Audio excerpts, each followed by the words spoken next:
আসসালামু আলাইকুম। সবাইকে জানাই আমার বাজারের পক্ষ থেকে আন্তরিক সালাম ও শুভেচ্ছা। সম্মানিত গ্রাহক, আপনাদের অনেকের প্রশ্ন থাকে যে আপনাদের মধুটা আসলে খাঁটি কিনা বা এর মধ্যে কোনো কিছু ভেজাল আছে কিনা। তো আপনাদের সকল প্রশ্নের উত্তর আমাদের এই ছোট্ট একটা ভিডিওর মধ্যে আপনারা পেয়ে যাবেন।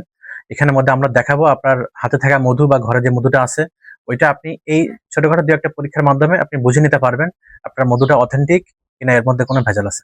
চলুন আপনাদেরকে দেখাই যে মধু কিভাবে পরীক্ষা করে দেখে নিতে পারবেন। আপনি মধু পাওয়ার পরে জাস্ট আপনি যে গ্লাসের মধ্যে ১ গ্লাস পানি নিবেন।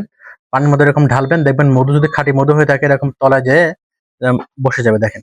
একটুও গলবে না। দেখেন এই যে মাশাআল্লাহ একবারে তলায় জমে গেছে। আপনি একটা কাপে গরম পানি নিলেন, ওটার মধ্যে সামান্য একটু মধু, এই যে ফুটান্ত গরম পানি, এটার মধ্যে সামান্য একটু মধু ঢালবেন। দেখবেন যে খাঁটি মধু হলে এরকম নিচে যেয়ে জমে যাবে। আর যদি মধুর মধ্যে কোনো ভেজাল থাকে, ওই মধুটা গলে যাওয়া শুরু করবে ১ম থেকেই।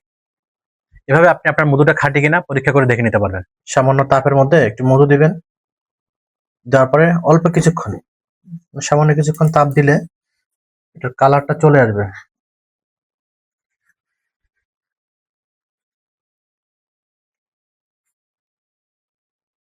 তাপ দিলে দেখবেন ঠিক এরকম সরিয়ে আসো তুমি, এরকম এরকম হবে। হ্যাঁ, মধু চুন দিয়েও টেস্ট করা যায়। দেখেন আমরা কিভাবে টেস্ট করতেছি। একটু চুন দিবেন হাতের মধ্যে, এরকম চুন রাখলেন, থেকে কয়েক ফোঁটা মধু একটু দিবেন এর মধ্যে, যেখানে মধু দিবেন। মাশাআল্লাহ কত গাঢ় মধু।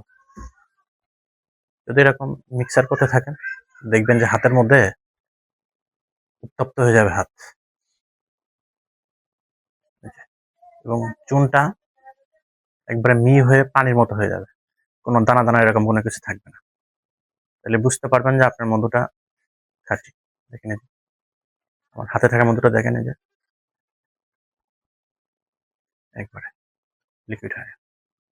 আমাদের হাতে থাকা যে মধু দেখতেছেন, এটা আমরা অলমোস্ট ২৪ ঘন্টা ফ্রিজের মধ্যে রাখছিলাম। তো রাখার পর একটা টেস্ট করছি। তো টেস্টের রেজাল্টটা দেখেন। এই যে যদি খাঁটি মধু হয়ে থাকে তাহলে এরকম মধু ২৪ ঘন্টা পরে ডিপ ফ্রিজ থেকে বের করলেও এরকম নড়তে থাকবে। মানে এটা জমবে না। যদি আইস হয়ে যায় তাহলে বুঝবেন যে আপনার মধুটা একবারে ভেজাল। ওর মধ্যে অন্য কোনো কিছু নাই, একবারে পুরা চিনি বা অন্য কোনো কেমিক্যাল দিয়ে ভরপুর।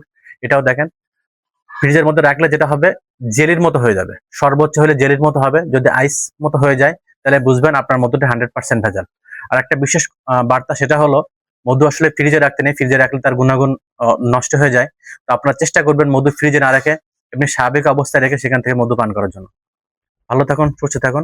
সবাইকে ধন্যবাদ।